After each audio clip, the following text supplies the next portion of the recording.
Hello everybody, this is Zaxtorian, and I want to go ahead and thank the developer first thing for handing me a copy of Undead Blackout, the newest horror zombie arcade game to come out on Steam.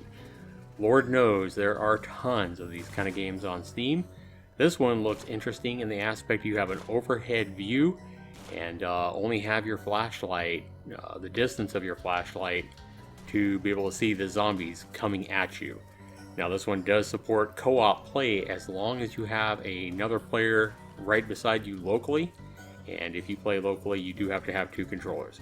But is Undead Blackout a worthy game on Steam and worth your money?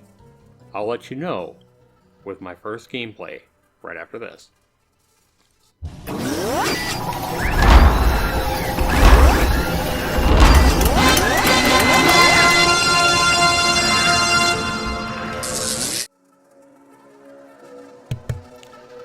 Alright, welcome back everybody to Borderline Inappropriate Gaming Studios. The Unreal Engine is what this game takes advantage of, and it looks like some standard assets as well.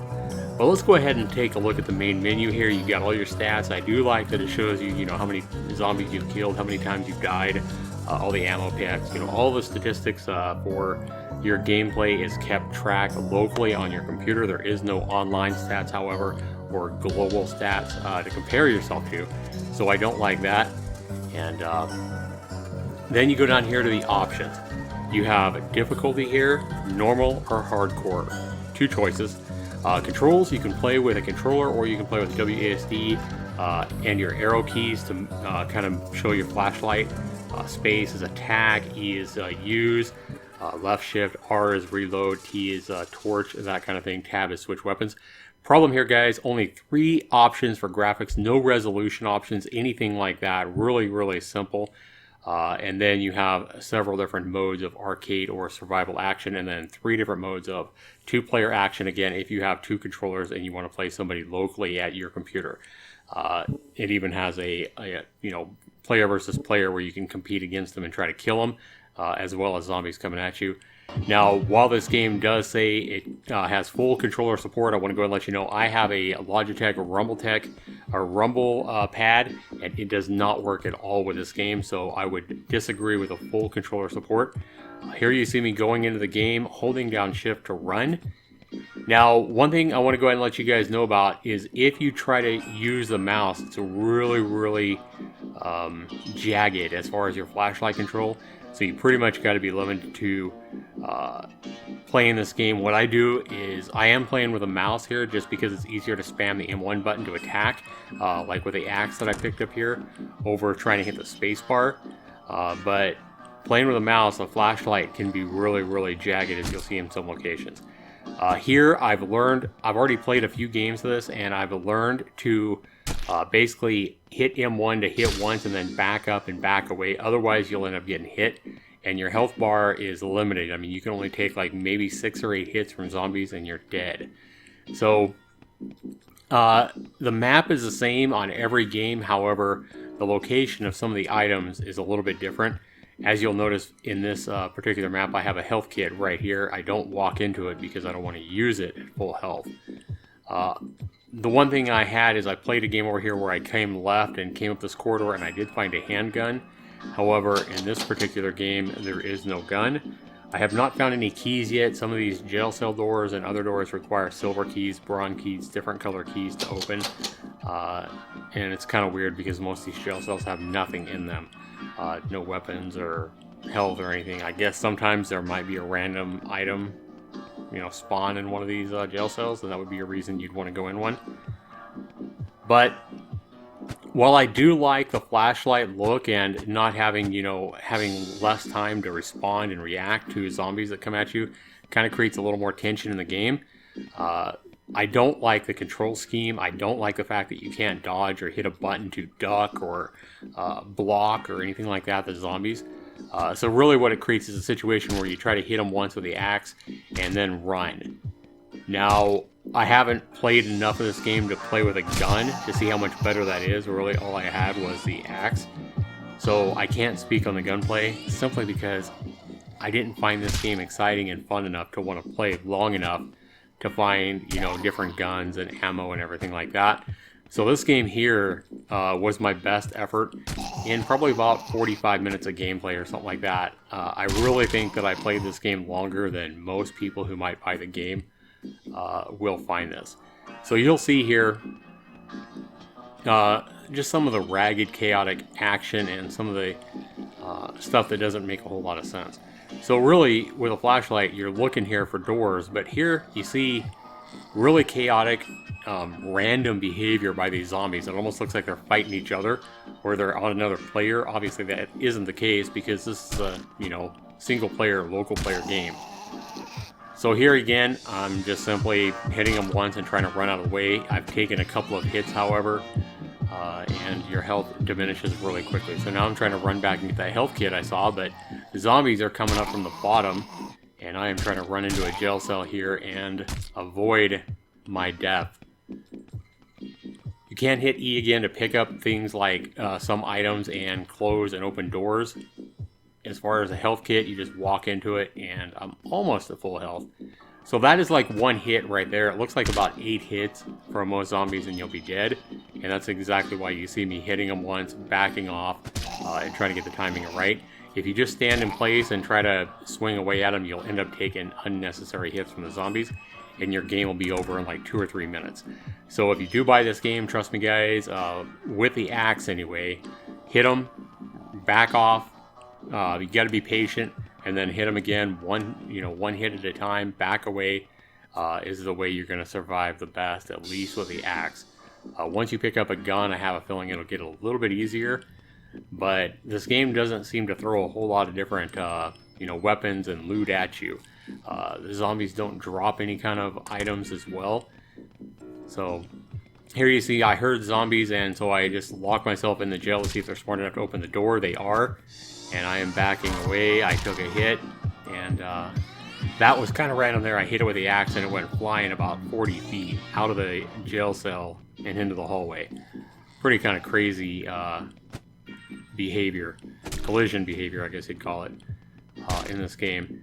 So definitely, even though while it uses one of the more impressive game engines with the Unreal Engine, this is definitely not the best, game I've ever seen made with the Unreal Engine. In fact, it might be one of the worst examples of an Unreal Engine game. It really kind of plays and feels like a, an amateur learning game, an amateur programmer, kind of learning how the game engine works, and not so much like a actual, even an indie game that you would see on Steam. Really looks like a project more than a legit game. I mean, can you have fun with this game? I think some people will have a little bit of fun, but here again I come up to the same door and I see the same kind of random AI behavior. It kind of reminds me of that zombie shooting game that I played a couple of days ago. What was it? Ivan versus Nazi Zombies or whatever. Granted, that was a 3D game, but that game was made with Game Guru, not nearly as an impressive game engine as Unreal. But this, again, I knock a zombie 40 feet with an axe. Doesn't make a whole lot of sense. It's just really random, chaotic behavior, collision behavior, and it's just not a lot of fun, So I want to go ahead and, grade this game, guys, based on my criteria. Since I looked on the website, I looked on Steam, I did not see any kind of a price announcement for this game. Again, this game launches tomorrow. I played it here Thursday evening. I got the key earlier today. Again, I want to thank the developer for, handing me a copy to play, but giving me a free copy of the game does not mean that you're going to get a positive or a review out of me. I'm still going to be honest. And I would hope that any developer would, value honest feedback rather than, fake reviews or fake positives just because I got a copy of the game free. I'm going to base this game based on what I think the price is going to be. I think the developer's probably going to ask like $2 or $3 for this game, which I think is too much money because I think most people won't even get an hour's worth out of the game. And again, to get a decent value score on any game, I think you have to get as many hours of gameplay as it costs you in American dollars. So, if it is $2, I would expect most players to get 2 hours or more out of the game. I don't see that happening here. I think most people that do buy the game are going to get, 20 minutes, 30 minutes, maybe 45 minutes out of the game, and they're going to be done forever. So value score here, guys, assuming the price tag is $2 or $3, is not very good. I'm going to give it, out of 40 points, I'm going to give the value only a 5 out of 40. Now, assuming if it is 99 cents in American currency when it launches, then the value is going to be a little higher, maybe give it a 10, but still not a very high value score out of 40 points. So again, I'm going to say 5 if it's $2 or more. Obviously, if it's like $5 or something like that, the value would be 0. But even if the cost of the game is only 99 cents, I'll give the value a 10 at the most. So I'm going to say 5 because I think the developer is going to ask like $1.99 for this game, maybe even $2.99. 5 out of 40. Fun is my next criteria. How much fun is the game to play? Graphics aren't important. I've had a lot of games that had graphics not even this good that were a ton of fun. It's worth 30 points. Guys, this game just is not much fun. It's not much fun, with the ragged controls, the chaotic flashlight movement, at least with the mouse and keyboard. But even if you had a Windows controller and you could play this game, I still don't think this game would be, something that would just jump out at you like, oh my god, this game is so much fun. No, I don't. I think this game's kind of ragged. The AI is not smart, as you can see right here. And then a zombie come up from behind me there and smack me. Fun is, again, a 5 out of 30. I think I'm being generous with that score. It's just not that much fun. Controls and bugs. I don't like the way it controls with the mouse and keyboard. I don't like the flashlight movement. It's really ragged. And I didn't want to go into my mouse movement, mouse sensitivity on my computer to try to change it.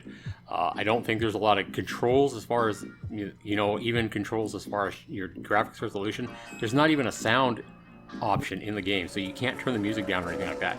So I don't like that, guys. Controls and bugs, I'm going to give this game a 10 out of 20. Again, I think I'm being generous with that score. And then graphics and sound, really simple graphics, really simple sound effects in this game, guys. Yeah, I'm going to give it a 3. I'm going to give it a 3 out of 20, or 3 out of 10 for graphics and sound. Again, I think that's a generous score. Guys, this game, if you add it all up, gets a 23%, assuming a $2 or $3 price tag.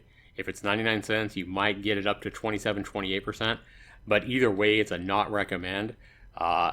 I'm not impressed with this game, and I think it needs a lot more work. It feels more like a first game somebody programmed, and they're kind of learning how to do simple things rather than an actual game that should be sold on Steam. So thanks for the copy of the game to put it up. Maybe somebody will see something here that they think is, makes them want to go out and buy it. If so, put it down in the comments below. But again, guys, this game is a not recommend, and a score of a 23% from me here at Zaxtor99. Take care, everybody. Let me know what you guys think. Be sure you rate my video if this has helped you make a decision on purchasing or not purchasing this game. Be sure you, give me that thumbs up. Thanks so much for watching, everybody. Take care.